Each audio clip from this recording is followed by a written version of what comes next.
आज 28 जुलाई 2026 है। दिन है ट्यूसडे का और मेरा नाम है प्रदीप शुक्ला।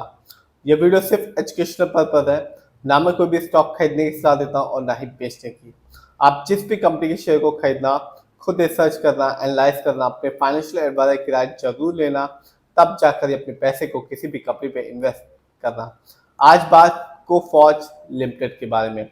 सबसे पहले बता दूं, ये कंपनी एक आईटी सर्विस कंपनी है और कंपनी ने अभी ही अपने Q1 के फाइनेंशियल को डिस्क्लोज किया है, जिसमें कंपनी का जो प्रॉफिट है, कंपनी का जो रेवेन्यू है, वो बढ़ गया है। साथ ही साथ 3 अगस्त 2026 को ये कंपनी अपने शेयर होल्डर्स को दूसरी बार इस साल डिविडेंड देने वाली है। हर एक शेयर के बदले में 4 रुपए का डिविडेंड ये कंपनी दूसरी बार इस साल देने वाली है। Q1 के नंबर को बाद में देखेंगे, फाइनेंशियल्स को देखेंगे, तब Q1 के नंबर के बारे में बात करेंगे। सबसे पहले देखते हैं इस कंपनी के शेयर प्राइस को, रिटर्न को। तो कोफॉर्ज लिमिटेड का जो शेयर प्राइस आज के दिन है वो है 1684 रुपीज का, और आज भी इस कंपनी ने 10.18% का रिटर्न निकाल के दिया है। इसके पीछे का कारण ये है कि कंपनी ने अभी ही अपने Q1 के नंबर को डिस्क्लोज किया है। इसमें कंपनी का जो प्रॉफिट है, कंपनी का जो रेवेन्यू है, वो बढ़ गया है, जिसकी वजह से आज भी इस कंपनी ने अपने शेयर होल्डर्स को 10.18% का रिटर्न निकाल के दिया। लेकिन मैं हमेशा कहता हूँ, बार बार कहता हूँ कि आप लॉन्ग टर्म रिटर्न देखना, तब जाकर ही किसी भी कंपनी अपना पैसा लगाना। यदि बात करें कोफॉर्ज लिमिटेड की, तो एक साल में जब मार्केट डाउन था, इस कंपनी ने अपने शेयर होल्डर्स को मामूली तौर में निराश किया, क्योंकि इस कंपनी के शेयर में मामूली गिरावट देखने को मिली, जो कि रही 0.22% की। यानी आज से ठीक एक साल पहले इस कंपनी का शेयर प्राइस था 1748 रुपीज का, जो आज के दिन मिल रहा है 1684 रुपीज का। तो बहुत ही मामूली गिरावट देखने को मिली इस कंपनी के एक साल के शेयर प्राइस की। लेकिन मैं हमेशा कहता हूं कि आप 5 साल तक के रिटर्न तक जरूर देखें। यदि बात करें इस कंपनी की, तो 5 साल में इस कंपनी ने अपने शेयर होल्डर्स को एक ठीक ठाक रिटर्न निकाल के दिया है। 77.53% का रिटर्न निकाल के दिया 5 साल में। यानी आज से ठीक 5 साल पहले इस कंपनी का शेयर प्राइस 1000 रुपए से भी नीचे का था, 969 रुपीज का शेयर प्राइस था, जो आज के दिन मिल रहा है 1684 रुपीज का। तो जिससे भी 5 साल पहले इस कंपनी को चुना होगा, एक अच्छा अमाउंट लगाया होगा, और सबसे इंपॉर्टेंट चीज 5 साल तक वेट किया होगा, उसे इस कंपनी ने 5 साल के बाद एक अच्छा खासा रिटर्न निकाल के दिया है। और अभी ही कंपनी ने अपने फाइनेंशियल को डिस्क्लोज किया है। इसमें कंपनी का जो रेवेन्यू है, कंपनी का जो प्रॉफिट है, वो अच्छा खासा बढ़ गया है। देखते हैं इस कंपनी के स्टॉक के परफॉर्मेंस को। तो एक साल में इस कंपनी का जो हाईएस्ट शेयर प्राइस गया, वो गया 1989 रुपीज 70 पैसे, जबकि एक साल में इस कंपनी का जो लोएस्ट शेयर प्राइस आया वो रहा 1008 रुपीज 10 पैसे का। इवेंट्स को देखूं तो आने वाली 3 अगस्त 2026 को ये कंपनी अपने शेयर होल्डर्स को डिविडेंड देने वाली है, हर एक शेयर के बदले में 4 रुपए का। इससे पहले भी 30 जनवरी 2026 को इस कंपनी ने अपने शेयर होल्डर्स को डिविडेंड दिया था, हर एक शेयर के बदले में 8 रुपए का। तो कंपनी अभी तक साल में 8 रुपए का डिविडेंड देने वाली है, 4 रुपए का दे चुकी है, और 3 अगस्त 2026 को ये कंपनी 4 रुपए का डिविडेंड देने वाली है। तो एक अच्छा खासा अमाउंट मिलेगा उन सभी शेयर होल्डर्स को जिनके पास इस कंपनी के शेयर की एक अच्छी खासी क्वांटिटी होगी।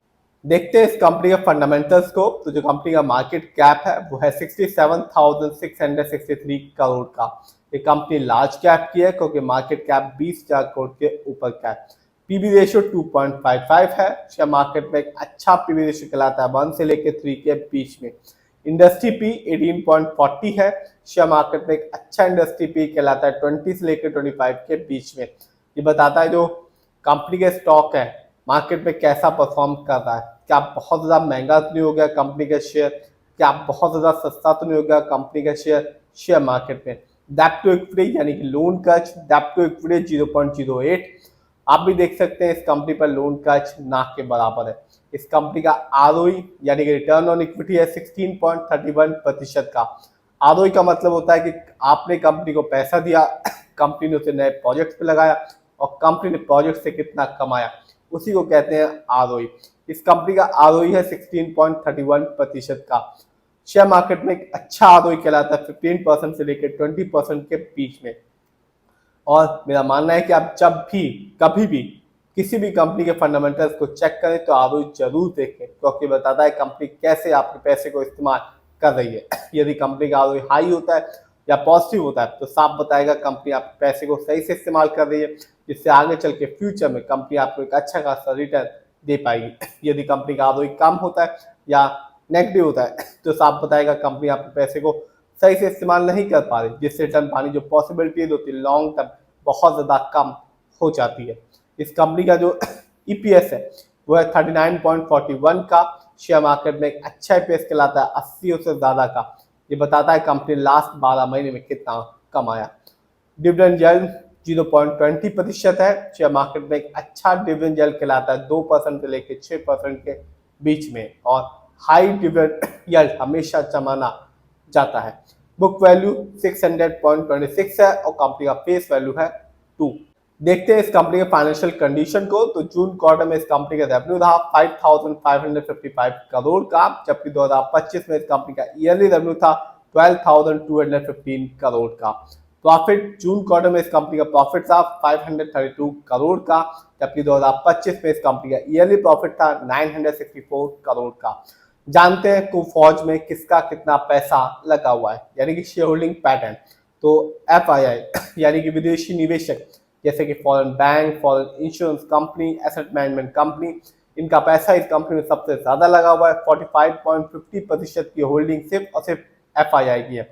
म्यूचुअल फंड का पैसा इस कंपनी में लगा हुआ है 30% का। बीआईआई जिनका पैसा इस कंपनी में लगा हुआ है 12.62% का। रिटेलर्स यानी कि हम लोग का पैसा इस कंपनी में लगा हुआ है 11.80% का। तो कंपनी ने अभी अपने Q1 के नंबर को डिस्क्लोज किया है जो अच्छे खासे आए हैं, नतीजे मजबूत हैं, और एक कंपनी अपने शेयर होल्डर्स को लॉन्ग टर्म में एक अच्छा रिटर्न तो दे ही रही है, साथ ही साथ डिविडेंड भी रेगुलर बेसिस पे दे रही है। फिर भी आप जिसमें पैसा लगाएं खुद रिसर्च करें, एनालाइज करें, अपने फाइनेंशियल एडवाइजर की राय लें, तब जाकर अपने पैसे को किसी भी कंपनी पे लगाएं।